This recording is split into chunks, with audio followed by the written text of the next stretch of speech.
আসসালামু আলাইকুম কাঁচা বাচ্চারা, কেমন আছো সবাই? দিনকাল কেমন যাচ্ছে? পড়াশোনা কেমন চলছে? সবাই জীবনের ছোট্ট করে একটা আপডেট দিয়ে দিও আমাদেরকে, তাতে করে আমরাও জানি তোমরা কেমন আছো। আমরা কেমন আছি এটা তোমরা জানতে পারো আমাদেরকে চেহারা দেখে, হাব ভাব দেখে। কিন্তু আসলে তোমাদেরকে আমরা খুব একটা দেখিও না, তোমাদের সম্পর্কে খুব একটা জানতেও পারি না। কুশল বিনিময় যেগুলোকে বলে আর কি। হ্যাঁ, আর যারা জিজ্ঞেস করছে আমি কেমন আছি, আমি আলহামদুলিল্লাহ ভালো আছি। থ্যাংক ইউ দাদা।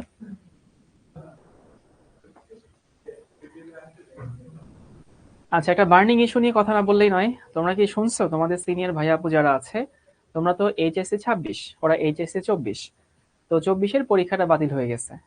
এই এই নিউজ কি তোমরা জানো? অবশ্যই জানো। এই নিউজটা এখন আর কারো অজানা নেই, এটা মোটামুটি সবাই জানে। তো তোমাদের কি মনে হচ্ছে, ওদের পরীক্ষা বাতিল হয়ে গেছে, এটা তো ওদের খুশি হওয়া উচিত না কষ্ট পাওয়া উচিত?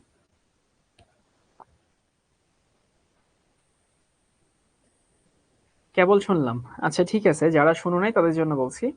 এইচএসসি 24-এর পরীক্ষা, ওদের 6টা পরীক্ষা হয়েছে, বাংলা 2টা, ইংরেজি 2টা, ফিজিক্স 2টা, আর হচ্ছে আইসিটি, মোট 7টা পরীক্ষা হয়েছে।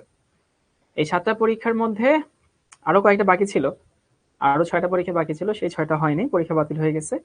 এখনো ডিসিশন আসে নাই যে ওদের রেজাল্টটা কিভাবে কাউন্ট হবে। তো দেখা যাক কি হয় না হয়। কিন্তু এটা ধরে যদি কেউ বসে থাকো যে আমাদেরও পরীক্ষা হবে না, আমাদেরও এরকম কোনোভাবে আন্দোলন ফান্দোলন করে পার পেয়ে যাব, ব্যাপারটা এমন না কিন্তু। তোমাদের পরীক্ষা তোমাদের সময় মতোই হবে।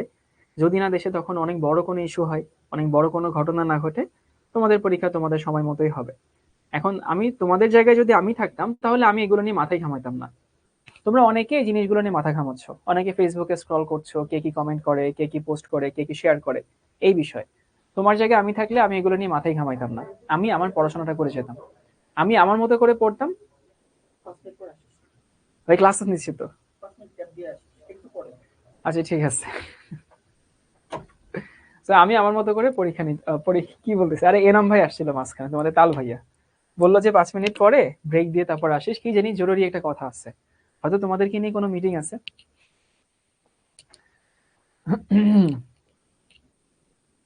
তো যাই হোক, তোমাদেরকে একটু বলে রাখি, তোমাদের মধ্যে এখন এরকম কিছু ইস্যু থাকতে পারে। অনেকে এমন হচ্ছে যে পড়াশোনা করার সময় পাচ্ছ না, এরকম অনেকে আছো যে কলেজের ক্লাস, ভাইয়া শিখর পড়া, যদি কারো বাসায় টিচার রাখা হয় তাদের পড়া, তো অনেকে পড়াশোনার সময় পাচ্ছ না, নিজে পড়ার সময় পাচ্ছ না।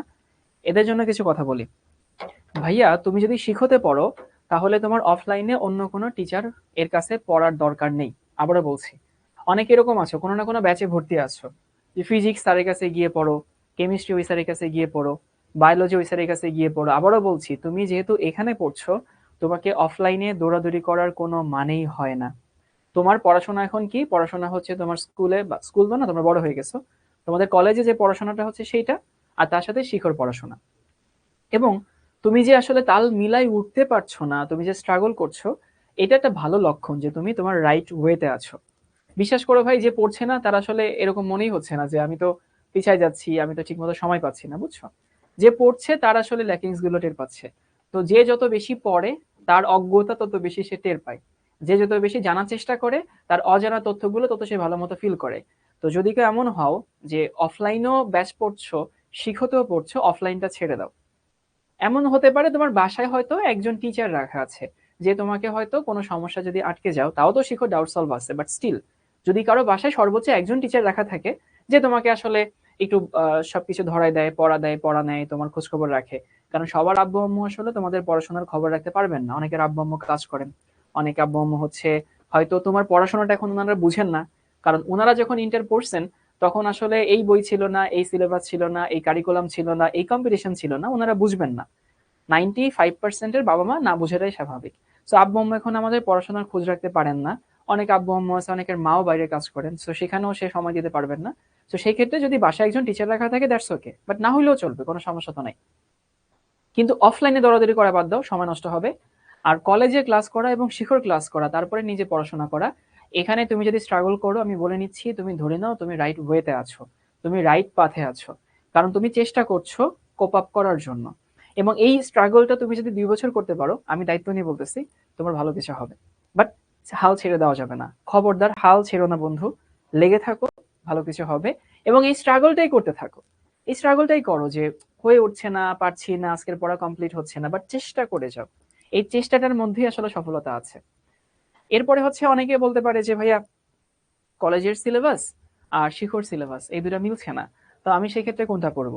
নর্মালি মেলার কথা, কারণ আমরা গুণগত রসায়ন দিয়ে শুরু করছি।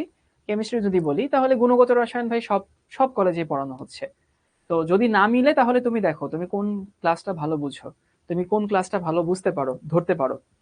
তো যেটা ভালো বুঝো, যেটা ভালো ধরতে পারো তুমি, সেটা হচ্ছে ফলো করো, বুঝছো? তো একাধিক জায়গায় দৌড়ায় লাভ নেই, তো দিন শেষে একটা জায়গায় পড়লেই হচ্ছে। আর এরপরে তোমাদেরকে বলছি যে গাইডলাইনটা আসলে এমন না যে এই ক্লাসে শেষ। সামনে দিন যাবে, নতুন ইস্যু আসবে, তখন দেখবা যে নতুন নতুন নতুন নতুন নতুন নতুন আমরা অনেক কথা নিয়ে বলবো। আর আমি আসলে এনাম ভাই আমাকে কি কাজে দেখে গেছে আমি এখনো জানি না, বুঝছো? তো তোমরা মানে আমি তোমাদের জন্য 10 মিনিটের একটা ব্রেক দিয়ে আমি একটু শুনে আসি, হয়তো অনেক ইম্পর্টেন্ট কিছু না হলে শিখর কোনো টিচারকে কেউ ক্লাস থেকে ডেকে নেয় না। তো আমি জানি না ইম্পর্টেন্সটা কতটুকু, গিয়ে একটু দেখে আসি। যদি ইম্পর্টেন্ট কিছু না হয় তাহলে আমি 2 মিনিটের মধ্যে চলে আসবো। তো তোমাদের একটু ব্রেক দিচ্ছি, ব্রেকটা হচ্ছে 10 মিনিট, বুঝছো? 10 মিনিট কখন, যদি আমি 2 মিনিটের মধ্যে না আসি। আর যদি 2 মিনিটের মধ্যে আসি তাহলে ব্রেক 10 মিনিট না, বুঝছো? তো 10 মিনিট অথবা 2 মিনিট। যদি দেখো ভাইয়া 2 মিনিটের মধ্যে না আসছে, তখন মনে করবো ভাইয়া 10 মিনিটের পর আসবে। আর যদি 2 মিনিটের মধ্যে চলে আসি তাহলে হয়তো একটু 2 মিনিট ওয়েট করো সবাই। অনেক ইম্পর্টেন্ট কিছু না হলে ক্লাস থেকে আমাকে ডাকতো না, শিখর কোনো টিচারকে ক্লাস থেকে কেউ ডাকে না, সো হয়তো বা অনেক ইম্পর্টেন্ট কিছু, একটু শুনে আসি, ঠিক আছে?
চলে এসেছি।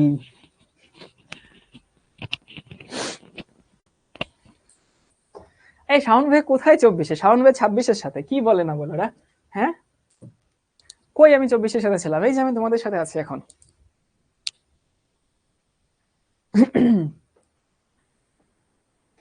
ওকে, তো হচ্ছে আমরা গত ক্লাসটা সংক্ষেপে রিভিউ করি, যেটা সবসময়ের জন্য করি, যে প্রিভিয়াস ক্লাসটা সংক্ষেপে রিভিউ করে দিই আমি। এটা কেন করি? কারণ হচ্ছে যেন তোমাদের আগের ক্লাসটা ভুলে না যাও। আমরা গত ক্লাসে শুরু করেছিলাম বোর মডেলের স্বীকার্য।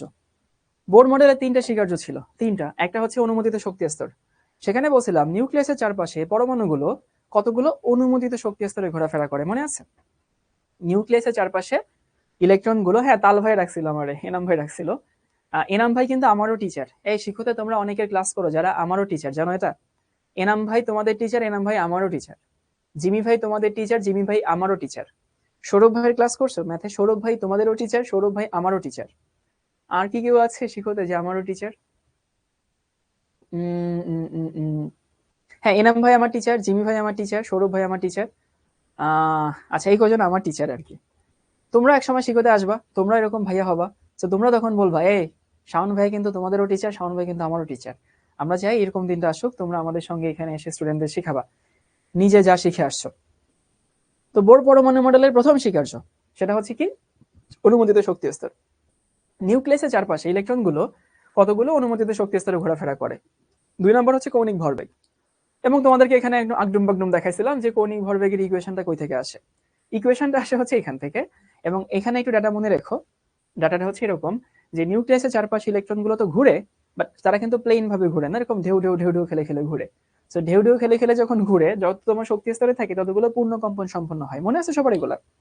আর তারপরে শিখছিলাম হচ্ছে আমরা, ওইখানে নামাজের ব্রেক ছিল, যে হচ্ছে ইলেকট্রনের শোষণ এবং বিকিরণ, যেটাকে আমরা কোয়ান্টাম জাম্প বলি। সেখানে বলছিলাম যে ইলেকট্রন যখন নিচ থেকে উপরে যায় তখন শক্তি শোষণ করে, যখন উপর থেকে নিচে নামে তখন শক্তি বিকিরণ করে। এই তো। আচ্ছা, আয়শা আক্তার বলছে আজকে আমার বার্থডে। ওকে আয়শা, হ্যাপি বার্থডে। আমরা দোয়া করি আয়শার প্রতিটা বার্থডে এরকম সুন্দর হোক, সামনের বার্থডেতে আয়শার সফলতা আরো বাড়ুক। আয়শা এবং আয়শার ফ্যামিলির জন্য অনেক অনেক দোয়া, পুরো শিখো ফ্যামিলি থেকে সবাই আয়শাকে একটু উইশ করে দিও। নিচ থেকে উপরে গেলে শক্তি শোষণ হয়, উপর থেকে নিচে গেলে শক্তি বিকিরণ হয়। এবং কতটুকু শক্তি শোষণ বিকিরণ হয়? যতটুকু পরিমাণ শক্তি, সেই দুইটা শক্তি স্তরের মধ্যে যে পার্থক্য, সেই পরিমাণ শক্তি শোষণ অথবা বিকিরণ হয়। এবং বলছিলাম এটা দিয়ে বর্ণালীর ব্যাখ্যা করা যায়। এইটুকু আমাদের গত ক্লাসে পড়া হয়েছিল। এরপরে সবাই একটু লিখে নাও যে বোর মডেলের সফলতা, মানে বোর সাহেব যে একটা মডেল দিল তার কি কি সফলতা আছে, মানে সাকসেসটা আসলে কি? অবশ্যই কিছু না কিছু সাকসেস আছে। আচ্ছা, আমি আমার মতো করে পয়েন্ট আকারে লিখে দিচ্ছি। কাঁচা বাচ্চা, বোর মডেল কি স্টেবল মডেল নাকি আনস্টেবল মডেল, কি মনে হয়? দেখো, বোর মডেল তো স্টেবল মডেল না? অবশ্যই স্টেবল মডেল। কারণ রাদারফোর্ড বলছিল ইলেকট্রনগুলো ঘুরতে ঘুরতে ঘুরতে ঘুরতে একসময় ভেতরে চলে যাবে, কিন্তু বোর মডেল অনুযায়ী ইলেকট্রনগুলো তো ভেতরে চলে যাচ্ছে না, অনুমোদিত শক্তি স্তর। তাহলে আমরা বোর মডেলের প্রথম যে সফলতা পড়তে পারি সেটা হচ্ছে এটা একটা স্থায়ী মডেল। মানে যেখানে আসলে পরমাণুটা পরমাণুর মতোই আছে। মানে চিন্তা করো একটা ডিম, তুমি যদি চিন্তা করো ডিমটা চারপাশ থেকে চাপ দিয়ে ডিম ভেঙে যাবে, তো এখানে আসলে একটা স্টেবল মডেল হচ্ছে বোর মডেল দেয়। তাহলে বোর মডেলের প্রথম সফলতা হচ্ছে বোর আমাদেরকে একটা স্থিতিশীল মডেল দেয়, যে মডেলটা স্থিতিশীল থাকে, ভেঙে টেঙে যায় না আর কি। তারপরে দেখো, বোর মডেল পারমাণবিক বর্ণালী ব্যাখ্যা করতে পারে, তাই না? বর্ণালী ব্যাখ্যা দেয়, পারমাণবিক বর্ণালীর ব্যাখ্যা দেয়। রাদারফোর্ড কিন্তু সেটা পারে নাই। আচ্ছা, এটাকে সবার ব্যাখ্যা দিতে পারে না, কিন্তু হাইড্রোজেন দিতে পারে, হিলিয়াম প্লাস দিতে পারে, আর লিথিয়াম 2+ দিতে পারে, মানে এক ইলেকট্রন বিশিষ্ট পরমাণু অথবা আয়ন, এদের হচ্ছে ব্যাখ্যা দিতে পারে। তাহলে কি বললাম? প্রথমে ছিল বোর মডেল স্থায়ী মডেল, বোর মডেল পারমাণবিক বর্ণালীর ব্যাখ্যা দিতে পারে। এরপরে হচ্ছে বোর মডেল থেকে আর নির্ণয় করা যায়।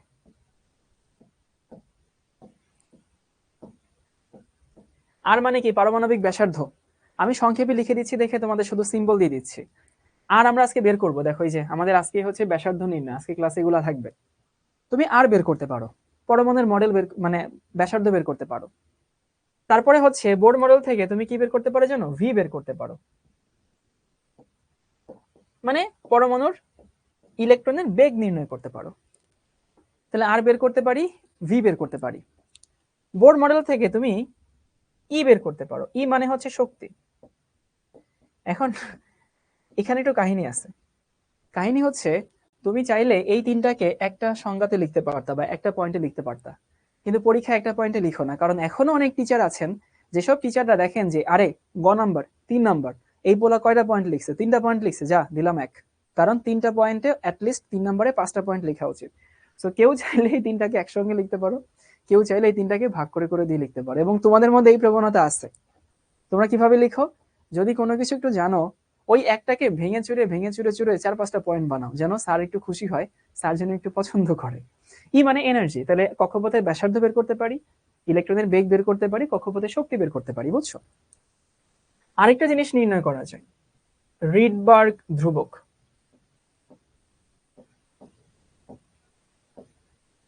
রিডবার্গ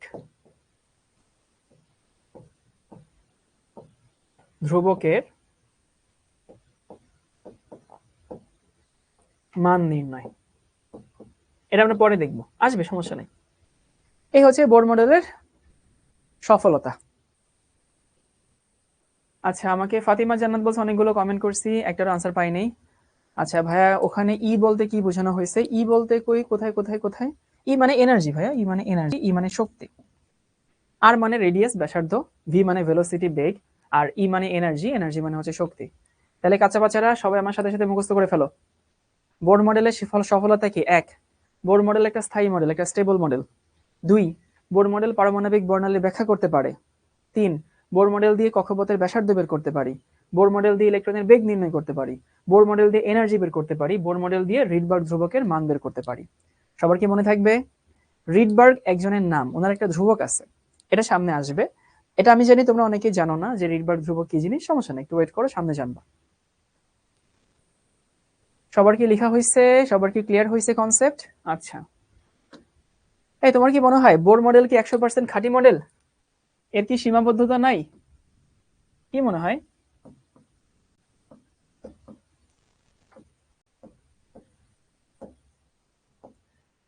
অবভিয়াসলি বোর মডেলের সীমাবদ্ধতা আছে, আমরা সেগুলো এখন পড়বো, যে বোর মডেল কি কি সীমাবদ্ধতা নিয়ে আসলে তৈরি করা। সো একটা একটা করে পয়েন্ট আকারে যাব। তোমাদের কি মনে হয় বোর মডেল কি 2D মডেল না 3D মডেল? মনে রাখো, বোর মডেল কিন্তু 3D মডেল বলে নাই, মানে বোর মডেল বলছে 2D। এই যারা 2D 3D বুঝো না, 2D 2 ডাইমেনশনাল, আর হচ্ছে 3D 3 ডাইমেনশনাল। 2D হচ্ছে যার দৈর্ঘ্য আছে প্রস্থ আছে কিন্তু উচ্চতা নাই, সেটা হচ্ছে 2D। যেমন তুমি যদি খাতায় একটা বৃত্ত আঁকো, সেটা হচ্ছে 2D। যদি তুমি চুড়ি পড়ো, সেই চুড়িটা হচ্ছে 2D। আর 3D হইতেছে এটা দৈর্ঘ্য আছে, প্রস্থ আছে, উচ্চতাও আছে। যেমন ধরো ফুটবল, ফুটবল হচ্ছে 3D, বুঝছো? সো 2D মানে 2টা ডাইমেনশন থাকবে, মানে একটা তলে থাকে। 2D মানে একটা তলে থাকে, যে দৈর্ঘ্য প্রস্থ আছে, উচ্চতা নাই। আর 3D মানে দৈর্ঘ্য প্রস্থ উচ্চতা তিনটাতেই আছে। সো একটা পরমাণু কি বৃত্তের মতো না পরমাণু ফুটবলের মতো, কি মনে হয়? এই বলো তো। পলিরানী বলছে, ভাইয়া আমরা আপনার কলেজের স্টুডেন্ট, কাচ্চা বাচ্চা না। ওরে বাবা, এই তোমরা এইচএসসি কত ব্যাচ? তোমরা তোমরা এইচএসসি হচ্ছে 26 ব্যাচ। আমি এইচএসসি কত ব্যাচ জানো? তোমাদের কোনো জানা আইডিয়া আছে আমি এইচএসসি কত ব্যাচ? আমি এইচএসসি 14 ব্যাচ। 14 ব্যাচ মানে আমি তোমাদের থেকে কত বছরের বড় জানো? আমি তোমাদের থেকে 1 যুগ বড়, 12 বছরের বড়। এর মানে হচ্ছে আমি যখন ক্লাস 11-এ পড়ি, ধরো আমি যখন ক্লাস 11-এ পড়ি, তখন তোমাদের জন্মই অনেকেরই হয় নাই। না, জন্ম হয়েছে কি? না, জন্ম হয়েছে। তুমি তখন কোন ক্লাসে পড়ো? আমি যখন 11-এ পড়ি তখন তুমি ক্লাসেই উঠো নাই। তুমি হয়তো হচ্ছে নার্সারিতে পড়ো, অথবা তুমি হয়তো প্লেতে পড়ো। তো কথা হচ্ছে তোমার থেকে আমি 12 বছরের বড়। ওই পলি বলতেছে, ভাইয়া আপনি কাছে বাচ্চা কেন বলেন, আমরা এখন কলেজে উঠে গেছি, বড় হয়ে গেছি।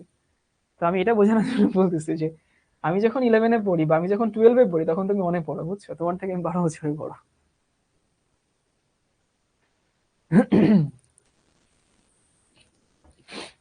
যেটা বলেছিলাম, একটা পরমাণু কিন্তু বৃত্ত না, একটা পরমাণু হচ্ছে একটা ফুটবলের মতো, পরমাণু একটা গোলকের মতো, বুঝছো?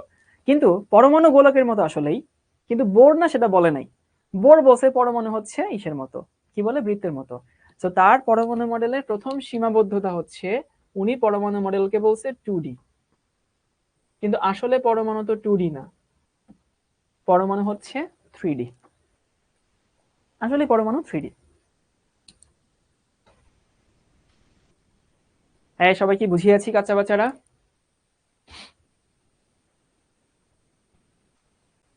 বুড়া হয়ে গেছি রে বাবা, বুড়া হয়ে গেছি।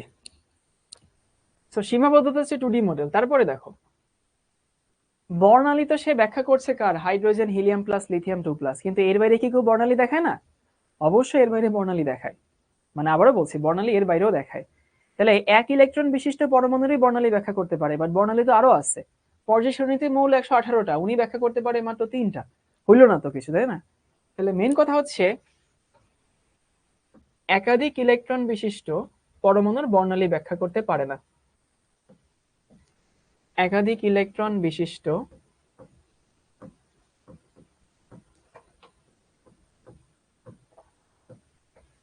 পরমাণুর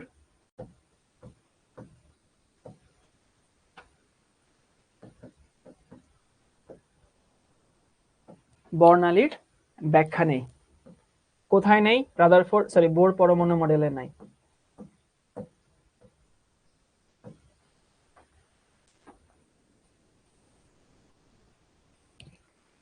তাহলে কি বলছি, একটা হচ্ছে 2D মডেল, দ্বিতীয় হচ্ছে একাধিক ইলেকট্রন বিশিষ্ট পরমাণুর বর্ণালীর ব্যাখ্যা বোর দিতে পারে নাই। ওকে, 3 নম্বর যে সীমাবদ্ধতা। আচ্ছা, এই যে বোর পরমাণু মডেল, উনি যে মডেলটা দিছিল, উনি ইলেকট্রনকে শুধু কণা হিসেবে ধরছিল। কিন্তু তোমরা কি জানো যে ইলেকট্রন শুধু কণা না, ইলেকট্রন কিন্তু কণা তরঙ্গ দুটোটা হিসেবে কাজ করে। শাড়ির বলছে বর্ণালী কাকে বলে? শাড়ির রঙের ব্যাপার স্যাপারকে একসাথে বর্ণালী বলে। বর্ণযোগ আলী মানে বর্ণালী, অনেকগুলো রং একসঙ্গে থাকা, তাদেরকে নিয়ে পড়াশোনা করা, অ্যানালাইসিস করা, এটাকে বলা হয় হচ্ছে বর্ণালী। তাহলে ইলেকট্রন যদি একাধিক হয়, তার বর্ণালী ব্যাখ্যা করতে পারে না। কে পারে না? এই বোর মডেল পারে না। এরপরে আসি হচ্ছে 3 নাম্বার। সো ইলেকট্রনকে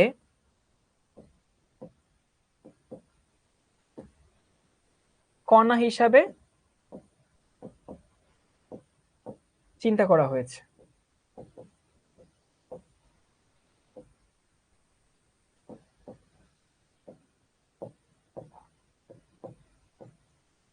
কিন্তু বাস্তবে ইলেকট্রন কণা ধর্ম আছে, ইলেকট্রন তরঙ্গ ধর্ম আছে। এটা আমরা সামনে পড়বো যে ইলেকট্রন কণা ধর্ম, তরঙ্গ ধর্ম যে সবগুলো আছে। আবারও বলছি যে ইলেকট্রনের কণা ধর্ম আছে, তরঙ্গ ধর্ম আছে, কিন্তু উনি শুধু ইলেকট্রনের কোন ধর্ম নিয়ে ডিল করছে? শুধু কণা ধর্ম নিয়ে ডিল করছে।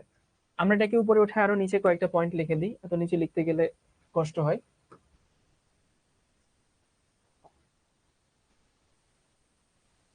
এরপরের পয়েন্ট, হাইজেনবার্গের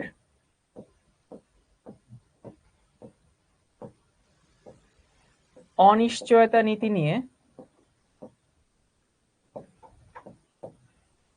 অনিশ্চয়তা নীতির ব্যাখ্যা নাই।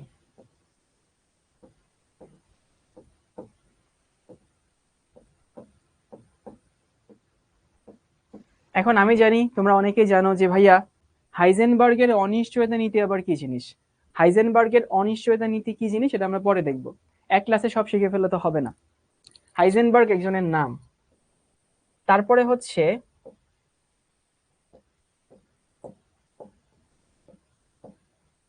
জিম্যান প্রভাবের ব্যাখ্যা নেই। এটা নিয়েও টেনশন নিও না, এটাও সামনে পড়বো। জিম্যান প্রভাবের ব্যাখ্যা নেই।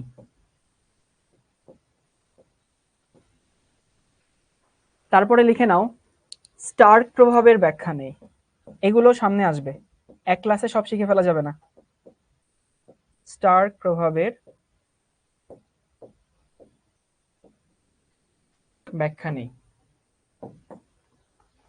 তো আমি জানি তোমরা অনেকগুলো জিনিস নিয়ে তোমাদের মধ্যে কিউরিয়াসিটি হয়েছে, সেটা হচ্ছে ভাইয়া এই স্টার্ক প্রভাব আবার কি জিনিস, তোমাদের মধ্যে এই জিমেন প্রভাব আবার কি জিনিস, তারপর হচ্ছে অনিশ্চয়তা নীতি আবার কি জিনিস, তারপরে হতেছে ইলেকট্রনকে কণা হিসেবে চিন্তা করেছে তরঙ্গ ধর্ম আবার কি জিনিস।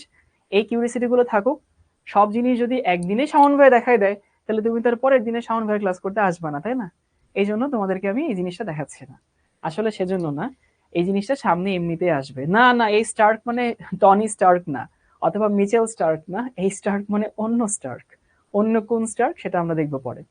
এই সব জিনিস একসাথে শিখলে হয় নাকি, কি বলে এরা? তাহলে আমরা একটু জাস্ট মুখস্থ করে ফেলি, সেটা হচ্ছে এইটা, রাদারফোর্ড মডেলের সীমাবদ্ধতা আমরা দেখছি। ভাই এটা কি 26 ব্যাচ কিনা বলেন, অবশ্যই এটা 26 ব্যাচ, নাহলে কোন ব্যাচ হবে? একটা হচ্ছে রাদারফোর্ড বোর্ড বলছে পরমাণু মডেলটা হচ্ছে 2D, কিন্তু আসলে পরমাণু মডেল 2D না, পরমাণু মডেল তো 3D। 3D মানে হচ্ছে 3টা ডাইমেনশন থাকবে। এরপরে যদি পরমাণুতে একাধিক ইলেকট্রন থাকে, সেইটার যে হচ্ছে বর্ণালী কি হয় কেমন হয় সেটার কোনো ব্যাখ্যা দিতে পারে নাই। তারপর হচ্ছে ইলেকট্রনকে উনি কণা হিসেবে চিন্তা করছে, বাট ইলেকট্রন তো আসলে কণা তরঙ্গ দুই ধর্মই দেখায়। তারপরে হচ্ছে হাইজেনবার্গের আনসার্টেনিটি প্রিন্সিপাল বা হাইজেনবার্গের অনিশ্চয়তা নীতির ব্যাখ্যা নাই, জিমেন প্রভাবের ব্যাখ্যা নাই, স্টার্ক প্রভাবের ব্যাখ্যা নাই। এখন ভাইয়া হাইজেনবার্গ কি জিনিস, অনিশ্চয়তা নীতি কি জিনিস, জিমেন প্রভাব কি জিনিস, স্টার্ক প্রভাব কি জিনিস, সেটা হচ্ছে একটু ওয়েট করো, সামনে আসবে। তাহলে সবাই আমার সাথে সাথে মুখস্থ করো। বোর্ড মডেলের সফলতা: নাম্বার 1, পরমাণুর স্থায়ী মডেল সে দেয়। নাম্বার 2, বর্ণালী ব্যাখ্যা করতে পারে। নাম্বার 3, ইলেকট্রনের কক্ষপথের ব্যাসার্ধ বের করতে পারে, ইলেকট্রনের বেগ বের করতে পারে, ইলেকট্রনের শক্তি বের করতে পারে, এবং রিডবার্গ ধ্রুবকের মান বের করতে পারে। এই 5টা হচ্ছে সফলতা। আর এরপরে হচ্ছে যে শাকিল আহমেদ বলছে আমার দাদি বলছে আপনি খুব সুন্দর। এই শাকিল, দাদিকে সালাম দিও। আসসালামু আলাইকুম দাদি। এরপরে হচ্ছে সীমাবদ্ধতা কি কি? একটা হচ্ছে এটা একটা 2D মডেল। 2 নম্বর হচ্ছে একাধিক ইলেকট্রন বিশিষ্ট হলে ব্যাখ্যা করতে পারে না, একটা ইলেকট্রন হলে ব্যাখ্যা করতে পারে, একাধিক হলে ব্যাখ্যা করতে পারে না। তারপর ইলেকট্রনকে উনি শুধু তরঙ্গ হিসেবে চিন্তা করে নাই, শুধু কণা হিসেবে চিন্তা করছে। বাট শুধু কণা হিসেবে চিন্তা করলে তো হবে না। হাইজেনবার্গের আনসার্টেনিটি ব্যাখ্যা করতে পারে নাই, জিমেন প্রভাব ব্যাখ্যা করতে পারেনি, স্টার্ক প্রভাব ব্যাখ্যা করতে পারে নাই।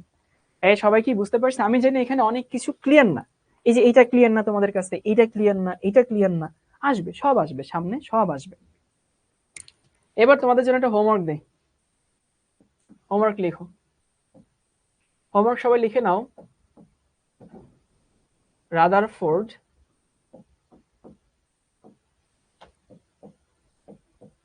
Versus bore.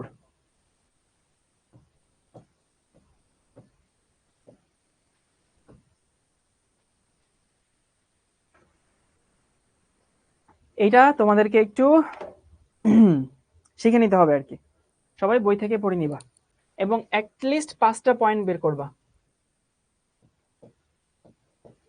এবার তোমাদেরকে একটু স্মার্ট নিয়ম শেখাবো। স্মার্ট নিয়ম একটু বলে দিই। এই এমন তো না যে শাওন ভাই একদিনে কেমিস্ট্রি টিচার হয়ে গেছে। শাওন ভাই তো একটা সময় তোমাদের মতো স্টুডেন্টও ছিল, তাই না? তো আমি যখন দেখলাম যে বোর মডেল কি রাদারফোর্ড মডেলের একটা একটা ভার্সন না, একটু আপডেটেড ভার্সন। তো আমাদের স্যাররা কি পড়াইতো, আমাদের স্যাররা পড়াইতে হইতেছে রাদারফোর্ডের লিমিটেশন, বোরের লিমিটেশন। তো আমি চিন্তা করলাম আচ্ছা, রাদারফোর্ডের লিমিটেশন পড়লাম পড়লাম ভালো কথা, কিন্তু রাদারফোর্ড লিমিটেশন যদি মনে না থাকে ভাই, যেটা বোর মডেলের লিমিটেশন সেটা কি অবভিয়াসলি রাদারফোর্ডেরও লিমিটেশন না? তাই বুঝো কি না? মানে যেটা বোর্ড মডেল ব্যাখ্যা করতে পারে নাই সেটা তো রাদারফোর্ড জীবনেও পারে নাই। তাহলে স্মার্ট নিয়মটা হইতেছে, যদি বোর্ড মডেলের সীমাবদ্ধ রাদারফোর্ডের সীমাবদ্ধতা লিখতে বলে, মানে যদি রাদারফোর্ডের সীমাবদ্ধতা লিখতে বলে, তুমি যদি দু একটা ভুলেও যাও, ভাই বোরের দু একটা ঢোকাই দাও ওখানে, ভুল হবে না কিন্তু। কারণ ভাই বোর যদি হাইজেনবার্গের অনিশ্চয়তা নীতি ব্যাখ্যা করতে না পারে, ও রাদারফোর্ডও পারে নাই, স্বাভাবিক। বোর যদি জিমেন প্রভাব ব্যাখ্যা করতে না পারে, রাদারফোর্ড তো জানতোই না যে জিমেন প্রভাব বলে কিছু একটা আছে কিনা। বোর মডেল যদি হতেছে স্টার্ক ব্যাখ্যা করতে না পারে, রাদারফোর্ড তো প্রশ্নই আসে না, ও আবার কই থেকে ভাবে স্টার্ক ইফেক্ট। সো তুমি চাইলে হচ্ছে এই স্মার্টনেসটা অ্যাপ্লাই করতে পারো, এক ঢিলে দুই পাখি, ইন কেস যদি ভুলে যাও আর কি, বুঝছো? আর এই হোমওয়ার্ক হচ্ছে রাদারফোর্ড এবং বোর, দেখবা যে বইটাই পড়ো না কেন সেই বইতে কিছু পার্থক্য লেখা আছে, 5টা পার্থক্য পড়ে নিবা। আমরা আজকে ক্লাসে আসি।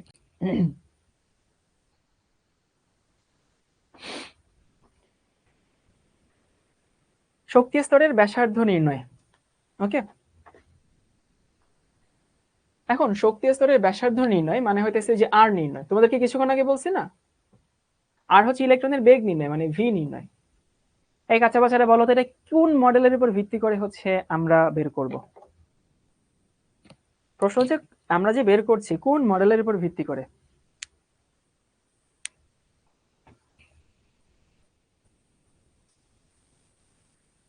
মনে রাখবা বোর মডেলের উপর ভিত্তি করে। হ্যাঁ, সো এই যে যে বের করব সেগুলো সব কিসের ভিত্তিতে? সবাই লিখে না হচ্ছে বোর মডেলের ভিত্তিতে।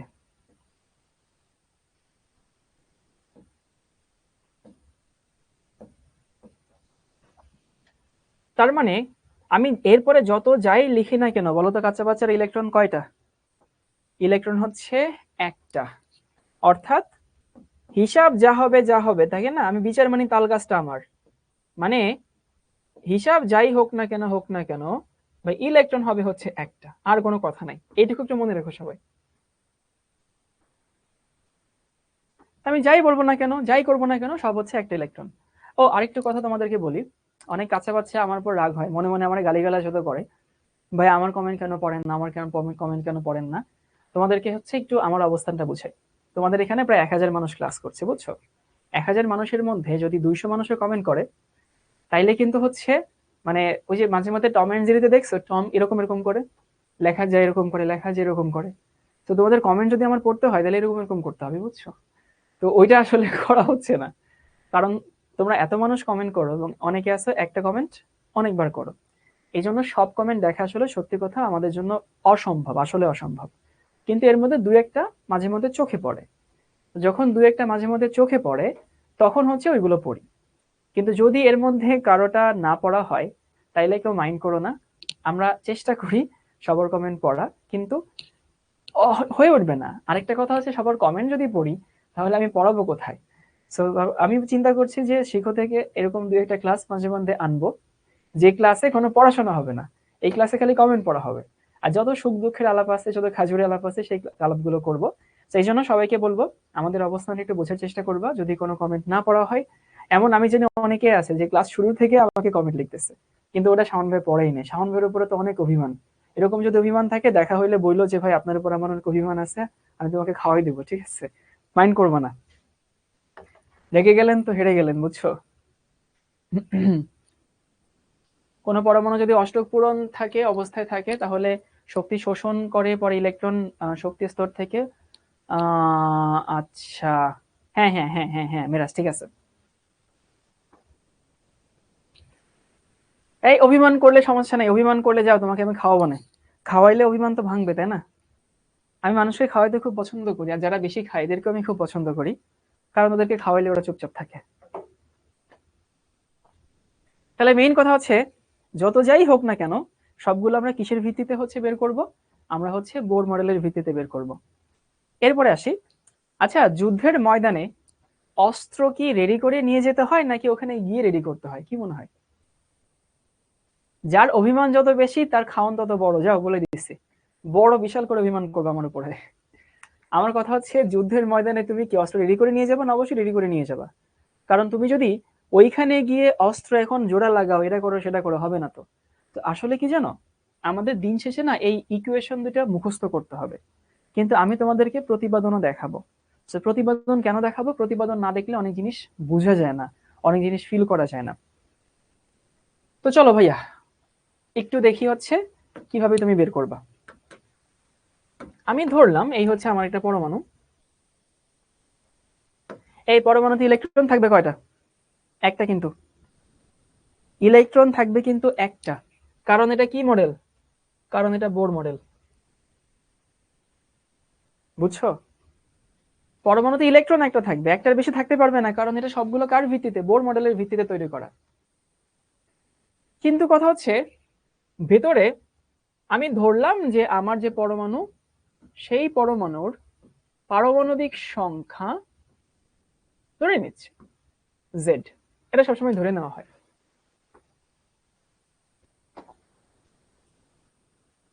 তাইলে বাইরে হচ্ছে একটা ইলেকট্রন আছে, ভালো কথা, মাইনাস চার্জ। ভেতরে প্রোটন কয়টা আছে বলো তো ভাইয়া? ভেতরে প্রোটন কয়টা আছে? প্রোটন কিন্তু জেড সংখ্যক আছে, তোমরা জানো পারমাণবিক সংখ্যা যে কথা, প্রোটন হচ্ছে সেই কথা। তাহলে ভেতরে প্রোটন আছে হচ্ছে জেডটা। এই প্রোটন একটা কিন্তু কখনোই বোর বলে নাই। অনেকে যে ভুলভাল চিন্তা করছে, ইলেকট্রন একটা প্রোটন একটা, এটা বোর কখনোই বলে নাই, কখনোই বলে নাই। বোর বলছে ইলেকট্রন হবে একটা। কিন্তু প্রোটন কয়টা হবে? জেডটা। সো জেড সংখ্যক প্রোটন আছে ভিতরে। আমরা তো জানি ইলেকট্রনের চার্জও যা, প্রোটনের চার্জও তাই, তাই তো? তাহলে ইলেকট্রনের চার্জ যদি ই হয়, প্রোটনের চার্জ কত? জেড ইন্টু ই। তাহলে ভেতরে আমার এই পরিমাণ পজিটিভ চার্জ আছে, এই যে জেড ই পরিমাণ পজিটিভ চার্জ, আর বাইরে ই পরিমাণ নেগেটিভ চার্জ আছে। এইটুকু দেখো, বুঝো কিনা? অনেকে মনে করতে পারে ভাই ভেতরে ইলেকট্রন কেন লিখলেন? ইলেকট্রন লিখি নাই, প্রোটনের চার্জ লিখছে। আমরা তো জানি ইলেকট্রনের চার্জও যা হবে, প্রোটনের চার্জও তাই হয়। সো বাইরে আমার চার্জ হচ্ছে নেগেটিভ চার্জ ই পরিমাণে, আর ভেতরে পরমাণুর পারমাণবিক সংখ্যা যেহেতু জেড, তার মানে মোট ইলেকট্রন আছে কয়টা? মানে প্রোটন আছে কয়টা? জেডটা। তাহলে একটা প্রোটনের চার্জ হচ্ছে ই। দেখো এই কাঁচা বাচ্চাটা বুঝো কিনা? একটি প্রোটনের চার্জ ই। এই বুঝো কিনা? ই মানে পজিটিভ ই, মান তো ই বাট পজিটিভ চার্জ। তাহলে আমার প্রোটন আছে কয়টা? জেডটা। তাহলে জেডটি প্রোটনের চার্জ কত হবে? জেড ই হবে। তাহলে বুঝতে পারি ভেতরে চার্জ হচ্ছে জেড ই আর বাইরে চার্জ হচ্ছে ই।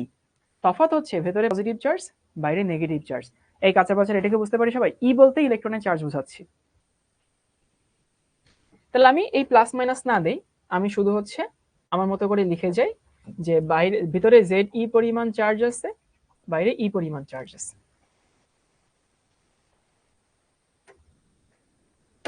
এখন দেখো এই চার্জ তো একজন আরেকজনকে আকর্ষণ করবে, মানে এই চার্জ ইলেকট্রনকে তো আকর্ষণ করবে, তাই না? তোমাদেরকে গত ক্লাসে দেখো একটা জিনিস দেখাইছিলাম, মনে আছে কিনা? এই যে একটা ছবি, যে নিউক্লিয়াস তাকে টানে, নিউক্লিয়াস তাকে টানে, ইলেকট্রন ছিটকে যেতে চায়, নিউক্লিয়াস তাকে টানে, ইলেকট্রন ছিটকে যেতে চায়, এই তো। তো ভালো কথা, নিউক্লিয়াস তাকে টানবে, এই টানটা কি? ধরো এটা হচ্ছে F1 বল, আমি এটাকে F1 ধরছি, মানে নিউক্লিয়াস তাকে যে বলে টানে সেই বলটাকে আমি ধরছি হচ্ছে F1। তোমরা তো এই ফর্মুলা জানো যে কুলম্বের সূত্র। ধরো এখানে যদি Q1 চার্জ হয়, এখানে যদি হচ্ছে Q2 চার্জ থাকে, দূরত্ব যদি মধ্যবর্তী আর হয় বা ডি হয়, ডি পড়ছে হয়তো বা, তাহলে এফ সমান কি? এফ সমান হইতেছে C into Q1 Q2 by D square. এই কাঁচা বাচ্চারা পড়ছে এই ফর্মুলা? কার সূত্র এগুলো? হচ্ছে কুলম্বের সূত্র। হ্যাঁ অবশ্যই খাতায় তুলবা। তাহসিনা বলছে একটি ইলেকট্রন কেন স্যার? তাহসিনা ভাই এটা বোর মডেলের ভিত্তিতে না, বোর মডেল তো এক ইলেকট্রনের জন্যই প্রযোজ্য, এটা কিন্তু কুলম্বের সূত্র। তাহলে তুমি এইখানে ওইটা অ্যাপ্লাই করো, ওইটা অ্যাপ্লাই করো। তাহলে এই F1 সমান কি দাঁড়ায়? F1 সমান দাঁড়ায় হচ্ছে সি ইন্টু, উপরে হচ্ছে Q1, Q1 কে ধরলাম ই, Q2 কে ধরলাম জেড ই, বাই হচ্ছে আর স্কোয়ার, যদি ব্যাসার্ধ আর হয়। তাহলে কি দাঁড়ায়? F1 সমান দাঁড়ায় হইতেছে এইটা, F1 সমান হচ্ছে C into Z E square অথবা বাই হচ্ছে আর স্কোয়ার।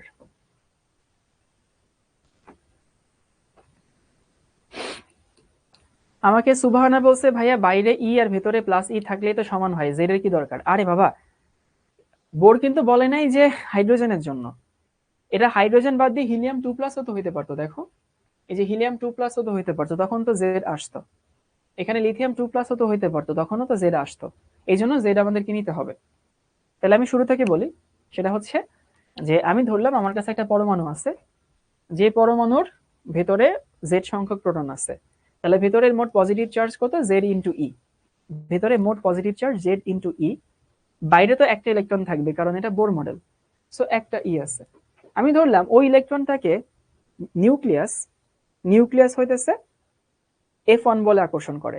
সো নিউক্লিয়াস যদি F1 বলে টানে, আমি যদি কুলম্বের সূত্র অ্যাপ্লাই করি, তাহলে কি দাঁড়ায়? এই যে এই ফর্মুলা অ্যাপ্লাই করছি, সি ইন্টু Q1, এখানে হচ্ছে Q2 বাই হচ্ছে ডি স্কোয়ার। তাহলে এখানে Q1 হচ্ছে ই, Q2 হচ্ছে Z E by R square.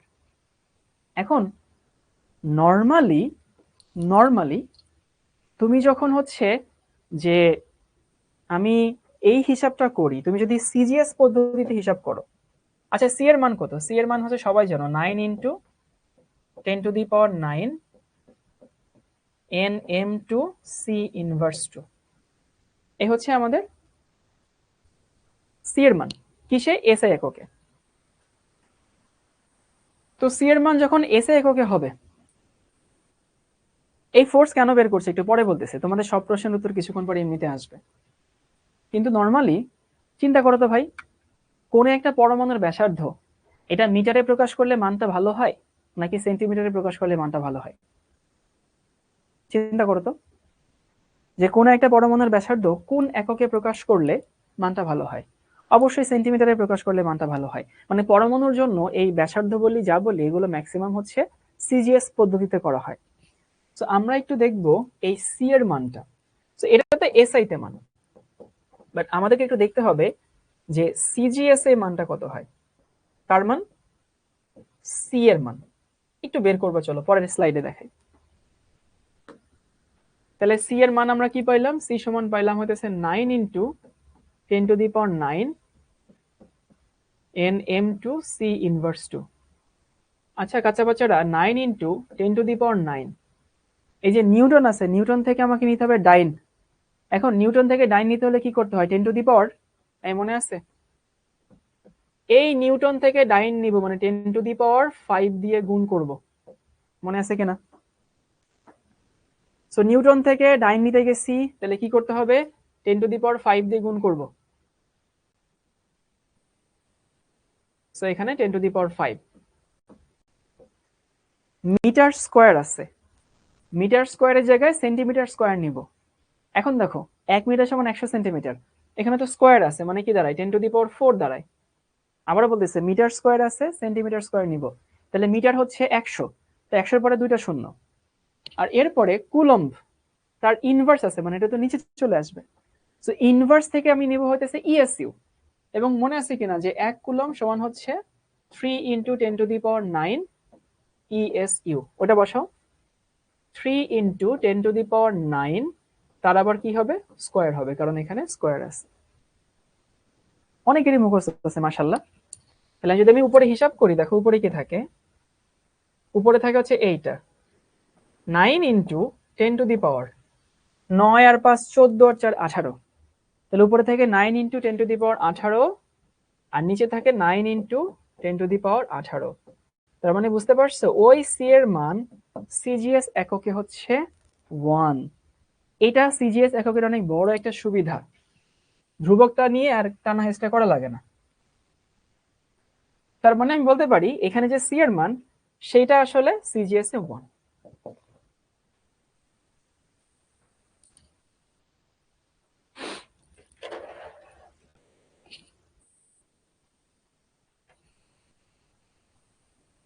তাহলে তুমি যে ইকুয়েশনটা পাইলা, সেই ইকুয়েশনটা আসলে আমি যদি এক্সক্লুসিভলি সিজিএস এ করতে চাই তাহলে কি দাঁড়ায়? সিজিএস এর ক্ষেত্রে এই f1 সমান দাঁড়ায় হচ্ছে এইটা, f1 সমান দাঁড়ায় হতেছে জেড এ স্কোয়ার অথবা বাই হচ্ছে আর স্কোয়ার। এটা এক্সক্লুসিভলি কোন সিস্টেমে? সি জি এস এই সিস্টেমে। দেখে নাও। এবং সিজিএস এ নেওয়ার জন্য অনেক সুবিধা আছে বুঝছো। এত বড় একটা মান তোমার সাথে নিয়ে ঘোরা লাগছে না, এত বড় একটা মান ক্যারি করা লাগছে না। তাহলে আমি আসলে কি বের করতে চাচ্ছি আমি একটু বলে দিই। আমি বের করতে চাচ্ছি শক্তি স্তরের ব্যাসার্ধ। তো অনেকের কাছে মনে হতেই পারে যে ভাইয়া ব্যাসার্ধ বের করতে গেলে বল কেন বের করছেন? ব্যাসার্ধের সাথে বলের কি সম্পর্ক আছে? সম্পর্ক আছে, পরে বলতেছে। তো সেখানে আমরা কি দেখলাম, আমি একটা পরমাণু ধরে নিয়েছি, সেই পরমাণুটা ধরছি পারমাণবিক সংখ্যা জেড, তার মানে জেডটা প্রোটন আছে। তাহলে জেডটা যদি প্রোটন থাকে, মানে জেডটা যদি প্রোটন থাকে, তাহলে আমার ইলেকট্রন আছে কয়টা? একটা। আচ্ছা আমাকে মিশেল বলতেছে ভাইয়া মাইনাস জেড ই স্কোয়ার কেন হবে না? মাইনাস তো কেন নিব ভাই? আমরা তো ফোর্সের মান নিচ্ছি, সেখানে তো প্লাস মাইনাস আসবে না, একটা মাইনাস ফোর্স একটা প্লাস ফোর্স। শোনো, ওই মিশেল বা কেউ একজন যেটা জিজ্ঞেস করতেছে, ও চিন্তা করতেছে ভাইয়া ইলেকট্রনের চার্জ হচ্ছে মাইনাস, প্রোটনের চার্জ হচ্ছে প্লাস, তো প্লাসে মাইনাসে তো মাইনাস হয়, তাহলে এই ফোর্সের আগে একটা মাইনাস আপনাকে দিতে হবে না। আমি তো মানটা নিচ্ছি, মান, চার্জের মান। আমি তো দিকটা বলেই দিছি যে এই দিকে বলটা কাজ করে, তখন আর মাইনাস প্লাস দিতে হয় না। তুমি ভ্যালুটা নিচ্ছ যে এই দিকে এতটুকু বল কাজ করে, তো আমি ধরে নিচ্ছি যে এই দিকে এতটুকু বল কাজ করে, এখানে ই আছে, এখানে জেড ই আছে। ওকে, ভালো কথা। তাহলে বলটা কি হবে? কুলম্বের সূত্র অনুযায়ী ফোর্স হচ্ছে Q1 Q2 by R square, আর এখানে একটা ধ্রুবক আসে। ওই ধ্রুবকের মানটা এসআই তে অনেক বড় একটা মান আসে, কিন্তু সিজিএস এ ধ্রুবকের মানটা আসে হচ্ছে 1। এখন সিজিএস কেন নিচ্ছি দেখো, তোমরা কি জানো যে এই সি এর একটা একক আছে, আরেকটা মান আছে, সেটা হচ্ছে এইটা 1/4 পাই এপসাইলন নট। তুমি যদি এটা এসআই তে নাও তাহলে এককে না, মানে ইকুয়েশনে এই পার্টটুকু থেকে যায়। সো এই পার্টটুকু আসলে অনেক বড় হয়ে যায়, সমীকরণটা অনেক কঠিন হয়ে যায়। রাদার তুমি যদি সিজিএস এ নাও, এই পুরো পার্টটা ভ্যানিশ হয়ে যাচ্ছে, এই সি এর মানটা সি থাকছেই না, তখন ইকুয়েশনটা সহজ হয়। আর ঢাকা ইউনিভার্সিটি বলি অথবা বুয়েট বলি, অনেকে জিজ্ঞেস করতে পারো ভাই আমি এসআই তে নিলে সমস্যা কি ছিল? সমস্যা আছে। সমস্যাটা হচ্ছে বুয়েট বলো বা ঢাকা ইউনিভার্সিটিতে বলো, ওইখানে মাঝে মধ্যে কিছু প্রশ্ন আসে, সেই প্রশ্নগুলোতে যেমন ডিউতে তো ক্যালকুলেটর নাই, বুঝছো? তখন ওরা অপশনগুলো কিভাবে সেট করে দেয় জানো? অপশনগুলো সেট করে দেয় হচ্ছে এই ইকুয়েশনের একটা পার্ট দিয়ে দিয়ে অপশন দেয়, বুঝছো? আবারও বলতেছি, যেহেতু ক্যালকুলেটর নাই সেহেতু ওরা সরাসরি ভ্যালু দেয় না অপশনে, ইকুয়েশনের পার্ট দিয়ে দিয়ে হইতেছে অপশন বানায় দেয়। তো তখন ওই ইকুয়েশনের পার্ট ওরা যতবার এই প্রশ্নগুলো পরীক্ষায় আসছে ততবারই সিজিএস এই দিচ্ছে। এই জন্য তোমাদেরকে সিজিএসটা শিখতে হবে। অনেকে বলতে পারে ভাই সারা জীবন এসআই তে শিখছে, এখন কেন সিজিএস এ শিখবা? এক, সিজিএস ইজি, কারণ সিজিএস এ ইকুয়েশনের এই পার্টটুকু নাই হয়ে যায়। দুই, সিজিএস বেশি কনভিনিয়েন্ট। তিন, পরীক্ষায় সিজিএস আসে। এবং এখানে দেখলাম যে হইতেছে আমি নিউটন থেকে ডাইন বানাইলাম, মিটার স্কোয়ার থেকে সেন্টিমিটার স্কোয়ার বানাইলাম, কুলম থেকে ইএসি বানাইলাম, দেখলাম মানটা আসলে 1 আসে। তাহলে এই ফোর্সটা আমি বের করছি। এবার তোমাদেরকে আমি গতদিন একটা জিনিস দেখাইছিলাম যে একটা ইলেকট্রনের, দেখো মনে আছে কিনা, স্পর্শক বরাবর একটা বল থাকে, ছিটকে যাওয়ার বল। ইলেকট্রনের স্পর্শক বরাবর একটা ফোর্স থাকে। তাহলে এখানে যে ইলেকট্রনটা দেখাচ্ছি সেই ইলেকট্রনের তার স্পর্শক বরাবর ফোর্স অবশ্যই আছে। সেই ফোর্সটা হচ্ছে এই ইলেকট্রনটা এই যে এই বরাবর ছিটকে যেতে চায়। এবং এই বলের মানটা কি তোমরা জানো? এই বলের মান হতেছে এইটা, এম ভি স্কোয়ার বাই হচ্ছে আর। এটা ফিজিক্সে পড়বা, আমি একটু লিখে দেই। ফিজিক্স ক্লাসে জিবি ভাই তোমাদেরকে পড়াবে অথবা শুভ ভাই পড়াবে। আপাতত শাওন ভাইয়ে বলছে, একটু বিশ্বাস করে নাও যে শাওন ভাই ভুল বলতেছে না। এবং আমি ধরলাম এই বলটা হইতেছে F2, এটা হচ্ছে F1, এটা হচ্ছে F2। আবারও বলি, যদি কোনো একটা বস্তু বৃত্তাকার পথে ঘুরে সবসময় তার দুইটা বল কাজ করে, একটা হচ্ছে ছিটকে যাওয়ার বল স্পর্শক বরাবর, তার মানটা হচ্ছে এম ভি স্কোয়ার বাই আর। আরেকটা হচ্ছে কেন্দ্র বরাবর বল F1, সেটা হচ্ছে এইখানে যেটা পাইলাম সেটা। তাহলে আমাদের দুইটা ফোর্স কাজ করে, একটা হচ্ছে F1, আরেকটা হচ্ছে F2। সেই F2 কত? F2 হইতেছে এইটা, এম ভি স্কোয়ার বাই হচ্ছে আর। এটা কোথায় পড়বা? ফিজিক্সে পড়বা। এখন কাঁচা বাচ্চারা বলো তো, F1 বড় না F2 বড়? এই যে F1 বড় না F2 বড়? আমি দুইটা ফোর্স বের করছি, এই বলো বলো বলো। আমাকে তাসমি বলছে সিজিএস এ কুলম্বের একক কি, চার্জের একক কি? চার্জের একক হচ্ছে ইএসইউ। এই কোনটা বড়, F1 বড় না F2 বড়? এই যারা যারা বলতেছে F1 বড় F2 বড় ধরে পিটাবো। হ্যাঁ, এতদিন ধরে তাহলে এই শিখাইছে, এত বকবক করছে এগুলোর জন্য। কেউ বলতেছে F1 বড়, কেউ বলতেছে F2 বড়। ভাই এরা সমান। কত বললাম গত ক্লাসে, এই ছবি আঁকলাম, তারপরে কয়েকজন বলতেছে যে এই ছবিটা অনেক সুন্দর হয়েছে। ভাই F1 F2 সমান দেখেই তো এই ইলেকট্রনটা এই পথে ঘুরতে পারতেছে। সমান সমান সমান। যারা F1 বড় বলতেছো বা F2 বড় বলতেছো, তিনবার নাউজুবিল্লাহ পড়ো। সমান দেখেই কিন্তু এই বস্তু এইভাবে ঘুরে, সমান না হলে কখনোই ঘুরতো না। তাইলে আমরা F1 এবং F2 সমান ধরবো। যদি F1 F2 সমান ধরি তাহলে ব্যাপারটা কি দাঁড়ায়? ব্যাপারটা দাঁড়ায় হচ্ছে এইটা। সো F1 সমান হচ্ছে F2, তাহলে এখানে কি দাঁড়ায়? Z E square by R square সমান এম ভি স্কোয়ার বাই হচ্ছে আর। আর আর কাটাকাটি যায়, তাহলে কি থাকে? Z E square by R সমান থাকে হচ্ছে এম ভি স্কোয়ার। তিনবার নাউজুবিল্লাহ পড়বো, তিনবার, একবার পড়লে হবে না। যারা কোনোটাকে বড় বলছো বা কোনোটাকে ছোট বলছো, নাউজুবিল্লাহ তার কিউব লিখো।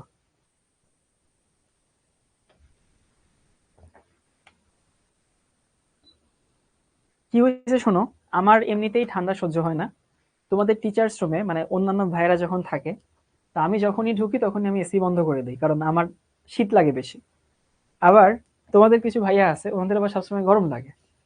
তো আমি ক্লাসরুমে আসলে কি হয়, আমি তো ঠিকই হচ্ছে এসি বন্ধ রাখতে বলি, কিন্তু এই যে যে ক্যামেরাটা যেটার মাধ্যমে তোমরা আমাকে দেখছো, এ আবার না গরম সহ্য করতে পারে না। দেখা যায় যদি হচ্ছে ক্যামেরা একটু বেশি টেম্পারেচার বেড়ে যায়, ক্যামেরা অটোমেটিক বন্ধ হয়ে যায় শিখুন। এই জন্য হচ্ছে কিছুক্ষণ পর পর এসি বন্ধ করি, আবার কিছুক্ষণ পর পর এসি অন করা লাগে।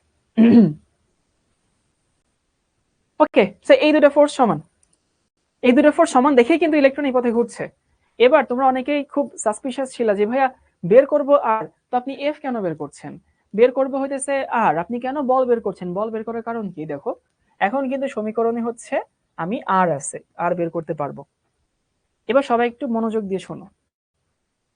সেটা হচ্ছে আমাকে একটা প্রশ্ন বললো, প্রশ্ন হচ্ছে যে হাইড্রোজেনের ব্যাসার্ধ কত, দ্বিতীয় শক্তি স্তরের ব্যাসার্ধ কত, ধরো এরকম চাইলো, বা প্রথম শক্তি স্তরের ব্যাসার্ধ কত, এটা চাইছে আমার কাছে। তাহলে হাইড্রোজেন যখন বলছে, খেয়াল করো আমি জেড জানি, আমি ই জানি, ই তো ইলেকট্রনের চার্জ, দেখো জেড হচ্ছে পারমাণবিক সংখ্যা, যেটা পরমাণুর নাম বলে দিলে আমি জানি। ই হচ্ছে ইলেকট্রনের চার্জ, যেটা আমার অলরেডি মুখস্থ। এম হচ্ছে একটা পরমাণু, একটা ইলেকট্রনের ভর, সেটাও তুমি জানো। ভি হচ্ছে ইলেকট্রনের বেগ, তুমি সেটাও জানো, সেটা জানো না কিন্তু। তার মানে এই সমীকরণটা না ইনকমপ্লিট সমীকরণ। ইনকমপ্লিট কেন? কারণ আর তোমাকে যদি বের করতে হয়, ভি তোমাকে জানতে হবে। বাট আমরা চাচ্ছি এমন একটা ইকুয়েশন, যে ইকুয়েশনটা একেবারে নিজে পরিপূর্ণ, যে ইকুয়েশনটা আমাকে অ্যাপ্লাই করতে গেলে অন্য কোনো কিছু আমার দরকার নাই। ওকে, তাহলে আমি ইকুয়েশন থেকে ভিটাকে দূর করতে চাই। আমার উদ্দেশ্য বুঝছো? আমার উদ্দেশ্য সমীকরণ থেকে ভি দূর করা। কারণ সমীকরণে ভি থাকলে এটা ইনকমপ্লিট ইকুয়েশন হয়। ব্যাপারটা এরকম, তোমাকে আমি হচ্ছে ইয়া কিনে দিচ্ছি, ধরো মাংস কিনে দিচ্ছি, তোমাকে লবণ কিনে দিচ্ছি, তোমাকে হলুদ কিনে দিচ্ছি, সবকিছু কিনে দিচ্ছি, বাট ভাত কিনে দিইনি, চাল কিনে দিইনি, তুমি খাবা কি দিয়ে? এখন তো তোমাকে আবার নতুন করে চাল কিনতে হবে। তো আমরা ওই জায়গায় যাব না, আমরা এমন ভাবে সেট করব যেন সমীকরণে সবগুলো মান আমার জানা থাকে। তাহলে আমরা তো আরেকটা ইকুয়েশন জানি, এম ভি আর সমান কি এন এইচ বাই টু পাই না, বোর বলছে আমাদেরকে। তাহলে কি দাঁড়ায়, আমি ভিটাকে রিপ্লেস করব, তাহলে ভি সমান কি দাঁড়ায়, ভি সমান দাঁড়ায় হচ্ছে এইটা এন এইচ টু পাই এম আর, এই হচ্ছে আমাদের ভি এর মান। এইটা আমি অ্যাপ্লাই করব হচ্ছে ওইখানে, ভি এর যে মান সেটা বসাও। তো যদি বসাও তাহলে কি দাঁড়ায়, দাঁড়ায় হচ্ছে এইটা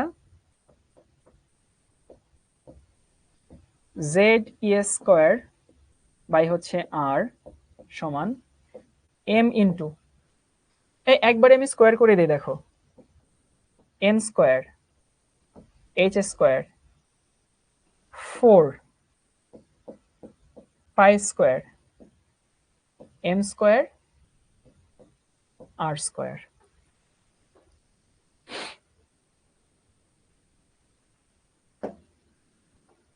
তাহলে এবার কি কি কাটাকাটি যায় কাঁচা বাচ্চারা, অনেক কিছু কাটাকাটি যায়। দেখো এই এম, মুছে দিচ্ছি, এই এম থেকে এইখানের একটা এম থাকে, আরেকটা কাটা যায়, তাই না?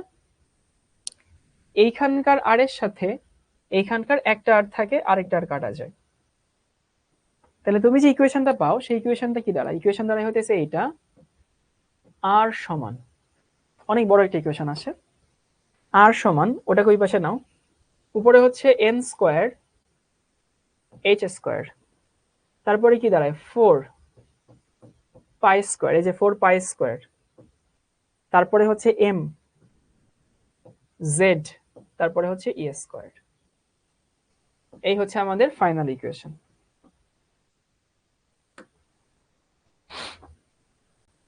ভাই এসএসসি জিপিএ 3.89 নিয়ে কি বুয়েটে পরীক্ষা দেওয়া সম্ভব না? এসএসসি পরীক্ষায় অ্যাটলিস্ট 4 পেতে হয় বুয়েটে পরীক্ষা দিতে গেলে। আহসান হাবিব, 4 পাইতে হবে অ্যাটলিস্ট। ভাই আমার পানির বোতলটা একটু দেখবেন, ওই রুমে বোধ হয়। হ্যাঁ,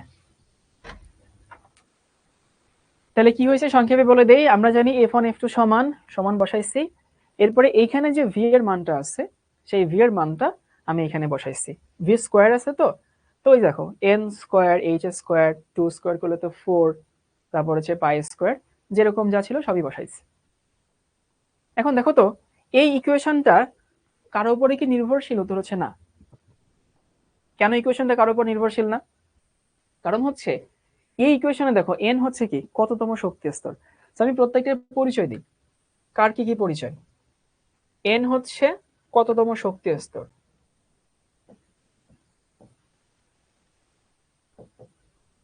কততম স্তর সেটা হচ্ছে আমাদের n। h হচ্ছে প্লাঙ্কের ধ্রুবক, এবং তোমাদের অবশ্যই জানা উচিত যে হইতেছে এটা হচ্ছে কোন সিস্টেমে করা, সিজিএস সিস্টেমে করা। তো সিজিএস সিস্টেমে করা, তোমরা প্লাঙ্কের মান তো অনেকে জানো যে হইতেছে এইচ এর মান হচ্ছে এইটা 6.626 10⁻⁻34 জুল সেকেন্ড। অনেকে বোধহয় এই মানটা জানো, কিন্তু এই মানটা তো ভাই এসআই তে। তো আমরা এই মানটা এসআই তে নিব না, আমরা এখন সিজিএস এ নিব, অর্থাৎ 6.626 10⁻⁻27 আর্জ সেকেন্ড। একক দরকার নেই, মানটা মনে রাখা দরকার। তারপরে হচ্ছে 4 তো জানো, পাই তো জানো, এম। এম হচ্ছে একটা ইলেকট্রনের ভর। আমরা সেটা কিসে জানি? আমরা জানি হচ্ছে সেটা কেজিতে, বাট এখন বসাবো কিসে? গ্রামে। তাহলে গ্রাম মানে হচ্ছে কাঁচা বাচ্চার এটা 9.11 10⁻⁻28 গ্রাম। জেড তো পারমাণবিক সংখ্যা তুমি জানোই। ই হচ্ছে ইলেকট্রনের চার্জ, তুমি সেটা জানো কুলম্বে, বাট তোমাকে বসাইতে হবে ইএসইউ তে। ইএসইউ মানে হচ্ছে এইটা 4.8 ইন্টু 10⁻⁻10 ইএসইউ। ভাই তোমার জীবন থেকে এখন ওই কুলম হারাই গেছে, তোমার জীবনে এখন ইএসইউ এন্টার করছে। পুরাতনকে ছেড়ে দাও, পুরাতনকে আঁকড়ে ধরো না। তোমার জীবনে এখন -31 হারাই গেছে, তোমার জীবনে এখন গ্রামে আসছে। তোমার জীবন থেকে -34 হারাই গেছে, তোমার জীবনে হইতেছে এখন -27 আসছে। সবাই কি বুঝিয়েছি কাচ্চা বাচ্চারা? হ্যাঁ, খাতায় সরাসরি সূত্রটা বসাই দিতে পারবা।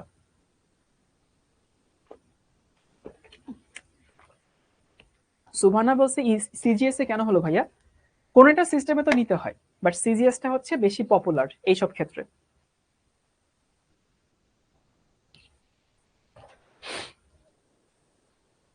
সিজিএস এর ফুল ফর্ম হচ্ছে সেন্টিমিটার গ্রাম সেকেন্ড সিস্টেম। আমি জানি অনেকের মাথার উপর দিয়ে গেছে, চলো শুরু থেকে বলি। আমাদের উদ্দেশ্য উদ্দেশ্য হচ্ছে কোন একটা পরমাণুতে আমি ইলেকট্রনের যে শক্তি স্তরে সে ঘোরাফেরা করছে তার ব্যাসার্ধ বের করব, এটা হচ্ছে আমার উদ্দেশ্য। তো সেটা উদ্দেশ্য পালন করতে গিয়ে আমি তো এটা জানি যেহেতু সে বৃত্তাকার পথে ঘুরছে, তো এই বলটা mv²/r আর কেন্দ্রের বল এই দুটো সমান হবে। সমান হবে দেখেই তো আসলে সে বৃত্তাকার পথে ঘুরছে। ওকে, ভালো কথা। সো এই বলটা কি থেকে বের করছি? কুলম্বের সূত্র থেকে বের করছি, q1q2/d²। সো এখানে q1 মানে e, q2 মানে ze বাই d² মানে r²। সো q1 q2/d² নিয়ে করলাম, যেই c এর মানটা সিজিএস এ 1 হয়, তাহলে এই হচ্ছে আমাদের আলটিমেট ইকুয়েশন দাঁড়াইলো।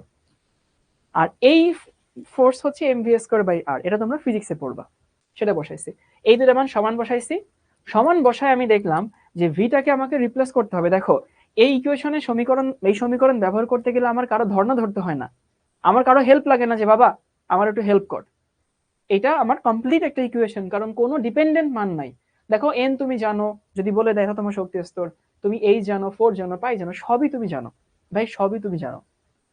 কিন্তু এখানে বের করতে গেলে কিন্তু ভি জানতে হইতো, ওই ভিটাকে আমি রিপ্লেস করছি। এবার একটু কমেন্ট করো সবাই বুঝতে পারছি কিনা। এই কাঁচা বাচ্চারা কমেন্ট করো বুঝতে পারছি কিনা।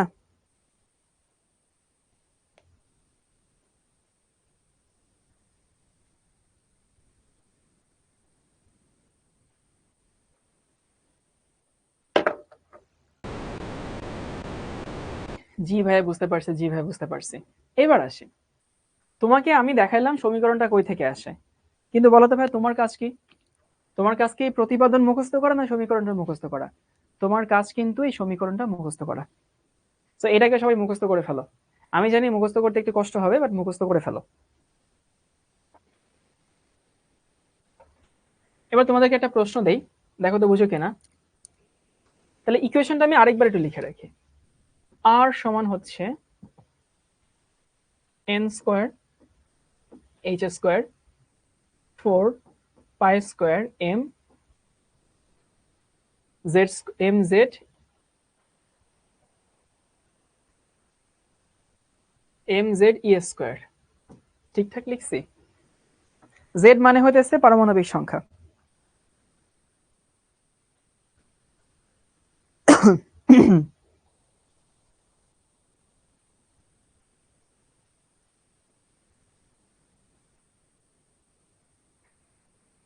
ওকে, ঠিক আছে। এখন একটা মজার জিনিস দেখো, এই সমীকরণে চিরতরে কনস্ট্যান্ট মানে চিরতরে মান পরিবর্তন হয় না এরকম মানগুলো কি? এরকম মান হইতেছে এইচ স্কয়ার, কোনোদিন পরিবর্তন হবে না। 4 কোনোদিন পরিবর্তন হবে না। পাই স্কয়ার কোনোদিন পরিবর্তন হবে না। এম পরিবর্তন হবে না। ই স্কয়ার পরিবর্তন হবে না। পরিবর্তন হলে কি হতে পারে? এন স্কয়ার পরিবর্তন হইতে পারে আর জেড পরিবর্তন হইতে পারে। মানে পরমাণু আমাকে বলে দিল যে হইতেছে হাইড্রোজেন হইলে 1, হিলিয়াম হইলে 2, লিথিয়াম হইলে 3, আর কততম শক্তি স্তর। খেয়াল করছো যে এইটা বাদে এই অংশটুকু কিন্তু জীবনের তরে কনস্ট্যান্ট, একেবারে জীবনের তরে, কোন রকমের কোনো পরিবর্তন হয় না। এবং তুমি যদি ওইটুকুর ভ্যালু ইনপুট করো ক্যালকুলেটরে, তাহলে তুমি পাবা হচ্ছে এইটা। তাহলে আর সমান দাঁড়ায় হচ্ছে 5.3 into 10⁻⁻9 into N square by হচ্ছে জেড স্কয়ার। কেউ চাইলে এটাও মুখস্থ করতে পারো, শর্টকাট। এবং অবশ্যই কোন এককে? সেন্টিমিটার এককে।